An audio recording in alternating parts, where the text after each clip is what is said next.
কয়লার ধোঁয়াটা দেওয়ার জন্য একটু কাবাবে আমি একটু সরিষা তেল উপর দিয়ে দিলে এভাবে ঢেকে রাখবো আরও 10 মিনিট। মাংসগুলো কাঠিতে গেঁথে নিব, 4টা 5টা বা 3টা করে কাঠিতে গেঁথে নিব। বিয়াস কাঠিটা আগে থেকে একটু ভিজিয়ে রাখবে, তাহলে কাঠিটা ভাজার সময় পুড়েও যাবে না।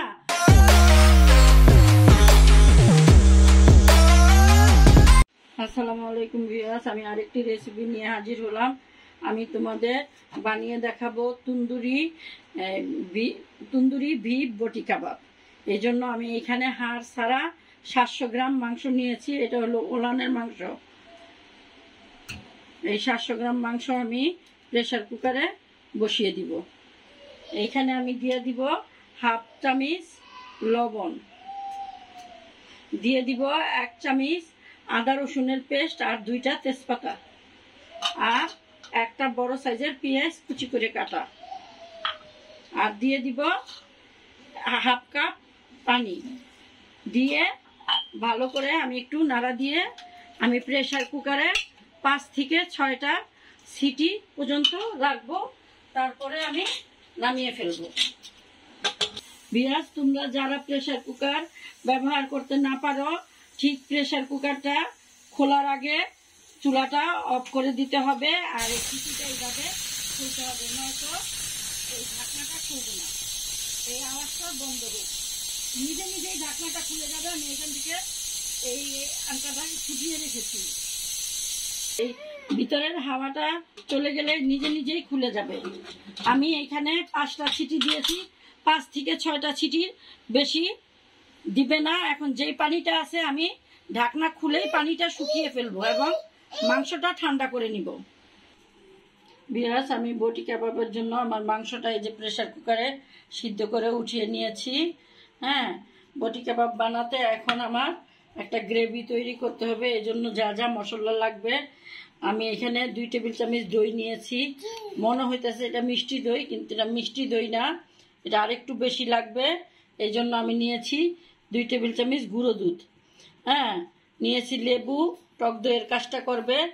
1 চামচ লাল মরিচের গুঁড়া, হাফ চামচ ধনিয়ার গুঁড়া, হাফ চামচ জিরার গুঁড়া, হাফ চামচের থেকে কম হলো হলুদের গুঁড়া, মানে 1 চা চামচের 4 ভাগের 1 ভাগ। তারপরে চাট মশলা হাফ চামচ, গরম মশলার গুঁড়া হাফ চামচের থেকে কম। তারপরে কস্তুরি মেথি নিয়েছি আমি হাতে ডলে হাফ চামচের মতো, আর এখানে হাফ চামচের মতো নিয়েছি কালো গোলমরিচের গুঁড়া। এখন আমি এই সবগুলো উপকরণ একসাথে মেশাবো। লেবুটা চিপে দিয়ে আমি এখানে 2 টেবিল চামচের মতো সাদা তেল নিয়েছি। তোমরা চাইলে এখানে সরিষা তেলও নিতে পারো, আমি নিলাম না। 10 minutes later. তোমরা চাইলে সরিষা তেল দিতে পারো, কারণ কাবাবে সরিষা তেলই যায়, কিন্তু আমি দিলাম না। এই সবগুলো উপকরণ আমায় ভালো করে মেশাতে হবে। মিশিয়ে তারপরে তোমরা চাইলে এখানে কাশ্মীরি লাল মরিচটাও দিতে পারো গুঁড়া, আর ঝালটা যার যার ইচ্ছে মতো। এখন আমি এই মাংসটা দিয়ে দিব, দিয়ে ভালো মতো মাখাবো। মাখিয়ে আমি একেবারে 30 মিনিটের মতো রেখে দিব ঢাকা দিয়ে।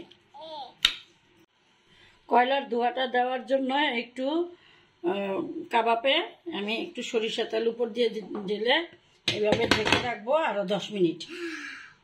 যাতে কয়লার ধোঁয়াটা আমার পুরা কাবাবের মাংসে মিশে যায়। 10 মিনিট পরে আমার কয়লার ধোঁয়াটা মাংসের সাথে মিশে গিয়েছে। এখন আমি এটা সরিয়ে আমি মাংসগুলো কাঠিতে গেঁথে নিব, 4টা 5টা বা 3টা করে কাঠিতে গেঁথে নিব।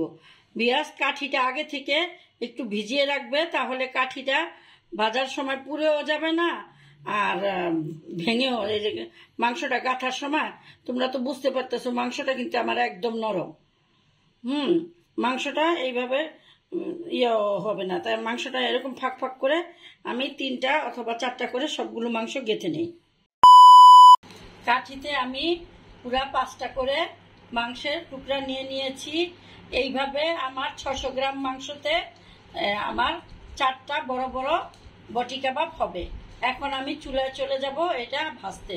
চুলায় আমি হালকা সরিষা তেল দিয়ে আমি গরম করে নিয়েছি, একদম লো আছে। যেহেতু আমার মাংসটা আগে সিদ্ধ করা, আমি এই পিস করে ভেজে দিব। এটা হোক, তারপরে আস্তে আস্তে হতে থাক। এইভাবে বারবার কিন্তু এইভাবে আমাকে ব্রাশ দিয়ে তেলগুলো এই কাবাবের উপরে দিতে হবে।